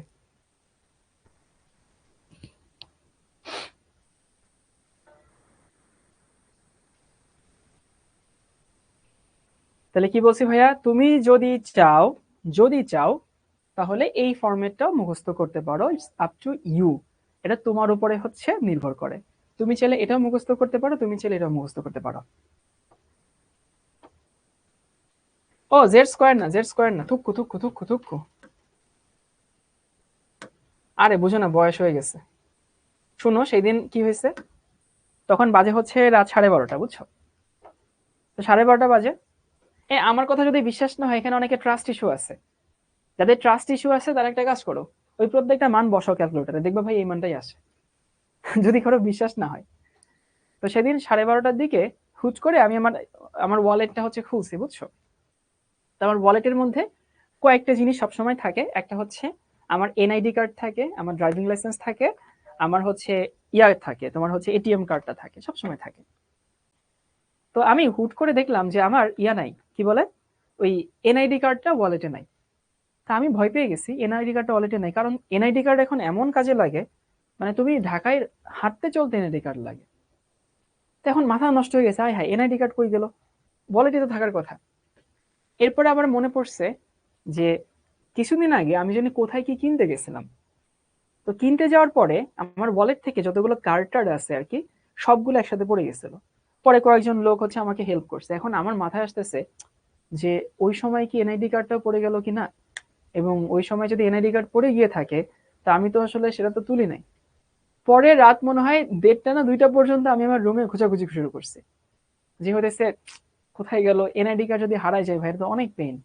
জিডি করা লাগে, নির্বাচন অফিসে যাওয়া লাগে, তারপরে সেই নির্বাচন অফিসে মানে একটা লেন্দি প্রসেস আর হ্যাসেল আর কি, অনেক হ্যাসেল।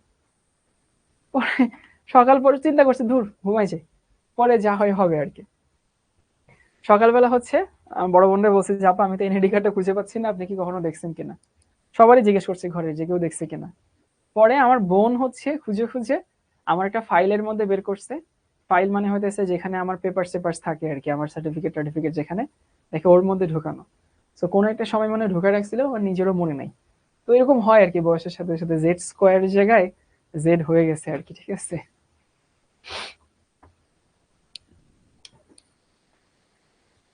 ওকে, এবার দেখো এখান থেকে একটা জিনিস উদ্ধার করি, বুঝো কিনা। একটা প্রশ্ন লিখি। প্রশ্ন হচ্ছে এটা,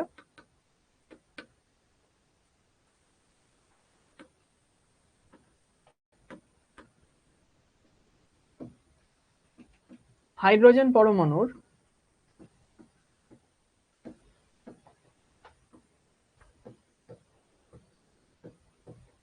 তৃতীয় স্তরের বা তৃতীয় শক্তি স্তরের ব্যাসার্ধ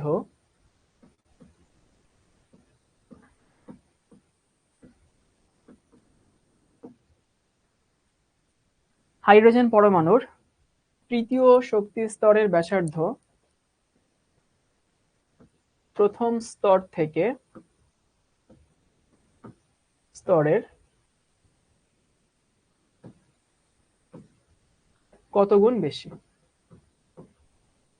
এই হচ্ছে প্রশ্ন।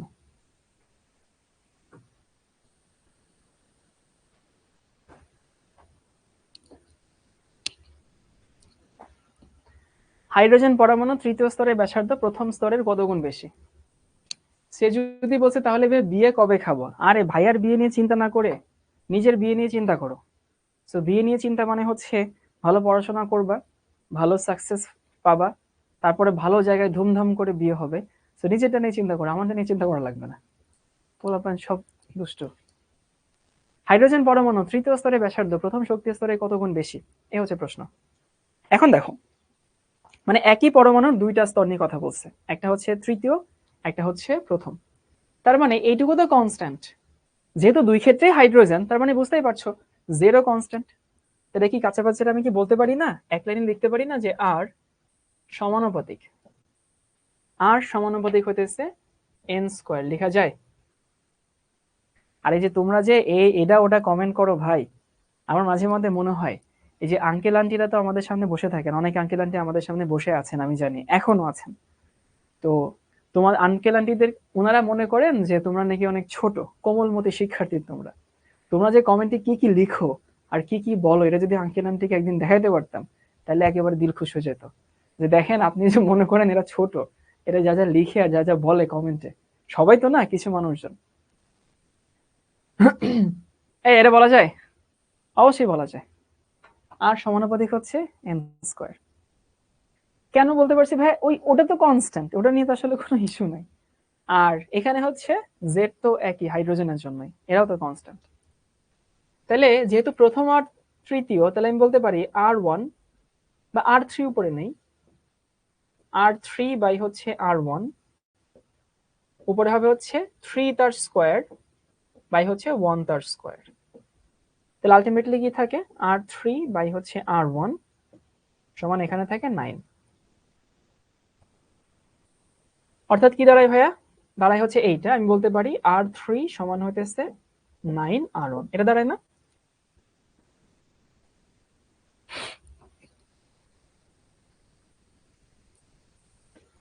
এই তাহলে কি 9 গুণ, তাই না? 9 গুণ তো, খবরদার 9 গুণ না।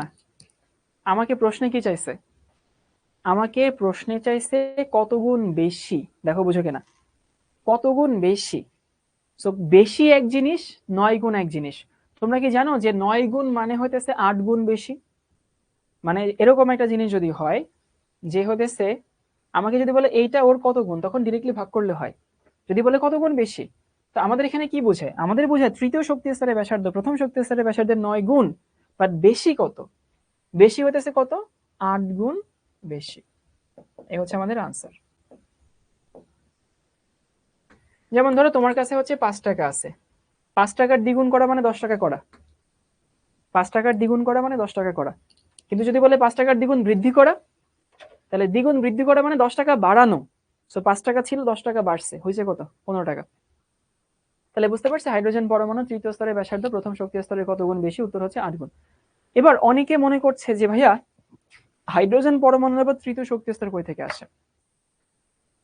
মনে রাখো যে কোনো একটা পরমাণুর অসীম সংখ্যক শক্তি স্তর থাকে, যে কোনো পরমাণুর শক্তি স্তর সংখ্যা কিন্তু অসীম, মানে অনেকগুলো শক্তি স্তর থাকে, ইলেকট্রন থাকে হইতেছে একটাতে বা দুইটাতে, কিন্তু শক্তি স্তর সংখ্যা অনেক থাকে। আশা করি এটুকু বুঝতে পারছি। এবার সবাই একটু লিখে নাও, আমরা আরো ম্যাথ সামনে করব নেক্সট ক্লাসে। লিখে নাও হচ্ছে ইলেকট্রনের বেগ নির্ণয়, ইলেকট্রনের বেগ নির্ণয়।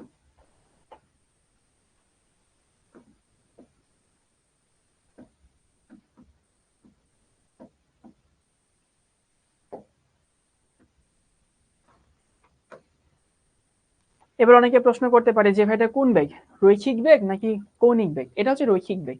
বেগ বলতে হচ্ছে এই যে ইলেকট্রনটা, এই যে ভি, যে বলে ছিটকে যেত সেই বলটা আর কি, বুঝছো?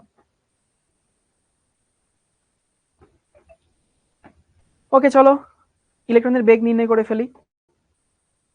এখন ইলেকট্রনের বেগ যখন তুমি বের করবা, দেখো তো ভাই আমাদের ওই ইকুয়েশনটা মাথায় আছে কিনা, যে F1 সমান হচ্ছে F2, তার মানে কি ZE² বাই হচ্ছে R² সমান এখানে কি, এখানে হইতেছে mv² বাই হচ্ছে R। তাহলে আলটিমেটলি কি দাঁড়ায়, ZE² বাই হচ্ছে R, কাটাকাটি যায় আর কি, এই হচ্ছে R সমান হচ্ছে mv²।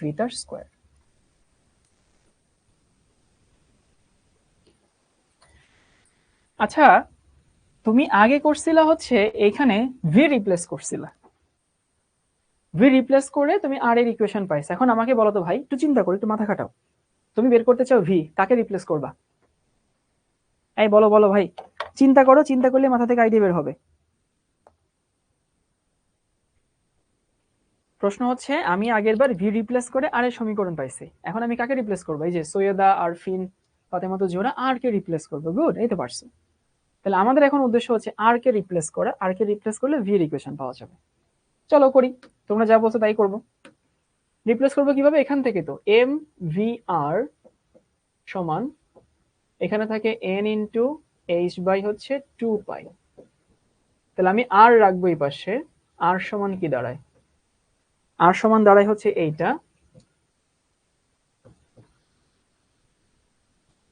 N into H into 2 into pi into M into V. এই মানটা তুমি এখানে বসাবা।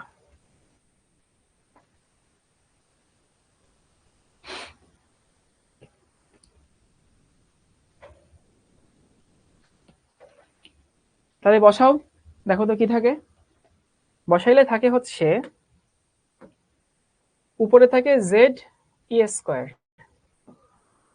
আর নিচে থাকে হচ্ছে অনেক বড় একটা কিছু থাকবে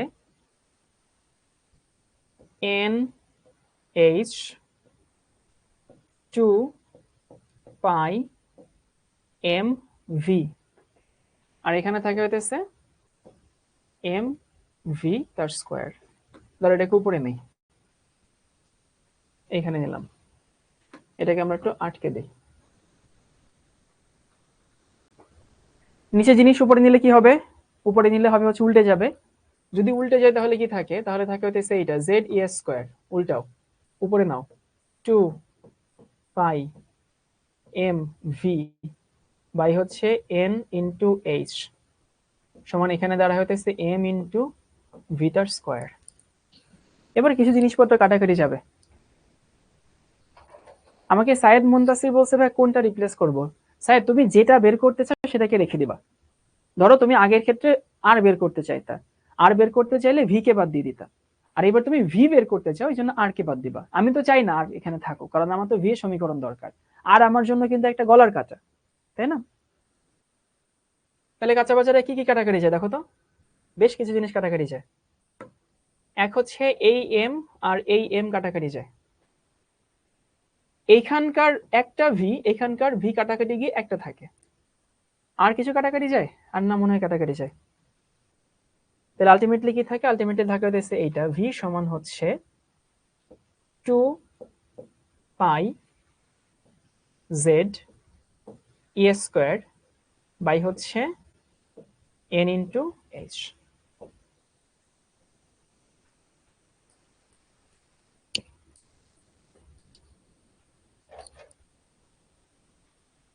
রবিউল বলছে এগুলো কি পরীক্ষায় আসবে? রবিউল, বিশ্বাস করো ভাই, আমার অনেক কষ্ট হয় যদি এগুলো পরীক্ষায় না আসতো, যদি এগুলো তোমাদের না দরকার হইতো, তাহলে কার ঠেকা পড়ছে এখানে আমি দাঁড়ায় দাঁড়ায় কষ্ট করে তোমাদেরকে এগুলো পড়াচ্ছি? কোনো দরকার ছিল? আসে বাবা, এগুলো পরীক্ষা আসে, কিন্তু ওই প্রতিপাদন আসে না। প্রতিপাদন তোমাদেরকে আমি বোঝানোর জন্য দেখাচ্ছি, এই ফর্মুলা দরকার হবে তোমার, বুঝছো? এবং দেখো তো ভাই, ইলেকট্রনের বেগ কি তার ভরের উপরে নির্ভরশীল? কি মনে হয়? সবাই লিখে নাও, ইলেকট্রনের বেগ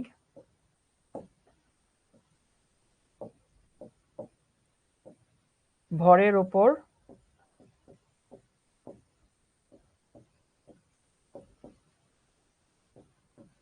নির্ভর করে না।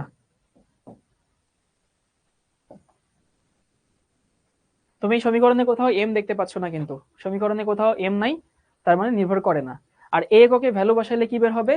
এটা বের হবে হইতেছে এ এককে সেন্টিমিটার পার সেকেন্ড, এ এককে। এনবি মানে হচ্ছে নোটাবেন। নোটাবেন মানে একটা স্প্যানিশ ফ্রেজ, এটার অর্থ হচ্ছে বিশেষ দ্রষ্টব্য। তাহলে আমরা আজকে কি শিখলাম জানো?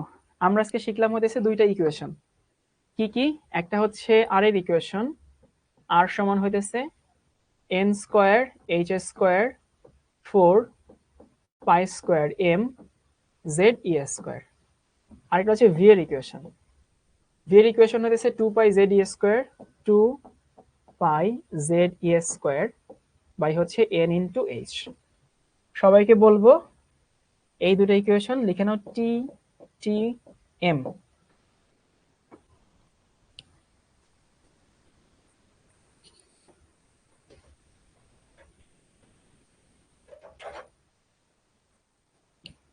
টিটিএম মানে হচ্ছে কি জানো? টিটিএম মানে হচ্ছে টানা টানা মুখস্থ। মানে আমি তোমাকে দেখাইলাম সমীকরণ কই থেকে আসছে, তোমার কি মনে হয় এক্সাম হলে তুমি সমীকরণ বের করতে পারবা? এই টিটিএম মানে টানা টানা মুখস্থ। অনেকে জিজ্ঞেস করতেছে টিটিএম কি? টানা টানা মুখস্থ মানে যুদ্ধের ময়দানে অস্ত্র এভাবে রেডি করে নিয়ে যেতে হবে, ওইখানে গিয়ে সমীকরণ তুমি বের করতে পারবা না, তোমাকে ক্লাসেই এখানে মুখস্থ করতে হবে। এবং আগামী ক্লাসে আমরা এটার ম্যাথ করব। সো নেক্সট ক্লাসে আমরা এই দুইটা ফর্মুলার অনেক ম্যাথ সলভ করব নেক্সট ক্লাস। তাহলে তোমাদের আজকের ক্লাসের পরে আসলে কাজ কি? কাজ হচ্ছে বইতে বোর মডেল, রাদারফোর্ড মডেল, এই দুটো ভালো মতো পড়বা। এবং হোমওয়ার্ক কিন্তু দেওয়া আছে, একটা হচ্ছে বোর মডেলের এবং রাদারফোর্ড মডেলের কম্পেয়ার করতে হবে, তুলনা করতে হবে। এখন দেখি তোমাদের কার কি প্রশ্ন আছে।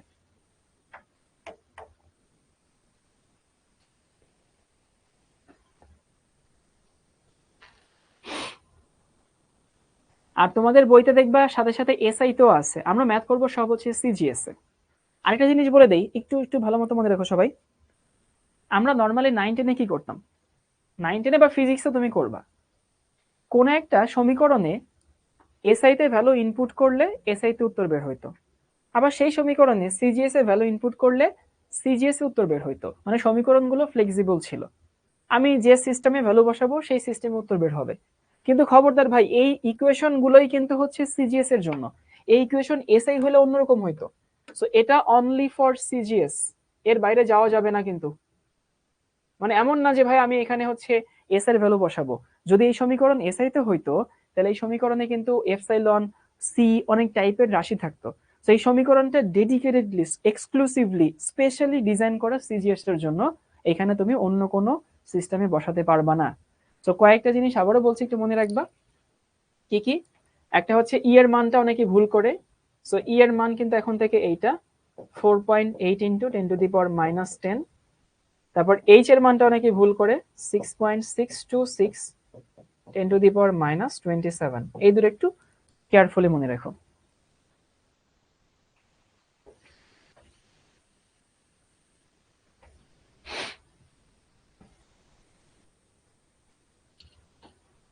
ওকে, কয়টা তুলনা পড়বা? 5টা তুলনা পড়বা, 5টা করতে বলছি। তো ঠিক আছে ভাইয়া, আজকে আর আমরা আগাচ্ছি না। তো তোমরা এখন বাসায় বসে বই পড়াশোনা করো, আগামী ক্লাস দেখার দাওয়াত দিয়ে দিচ্ছি সবাইকে, ক্লাসে থেকো। আর বইয়ের যে অংশটুকু পড়তে বলছি, রাদারফোর্ড মডেল, রাদারফোর্ডের হচ্ছে সফলতা, সীমাবদ্ধতা, স্বীকার্য। বোর মডেলের হচ্ছে সফলতা, সীমাবদ্ধতা, স্বীকার্য। আর রাদারফোর্ড এবং বোর অ্যাটলিস্ট 5টা তুলনা, মানে পার্থক্য কি, সোজা কথা খাতায় সুন্দর করে লিখে নিবা, পরীক্ষা কিন্তু এগুলো আসে। তো ঠিক আছে ভাইয়া, ভালো থেকো সবাই, নেক্সট ক্লাসে দেখা হচ্ছে ইনশাল্লাহ।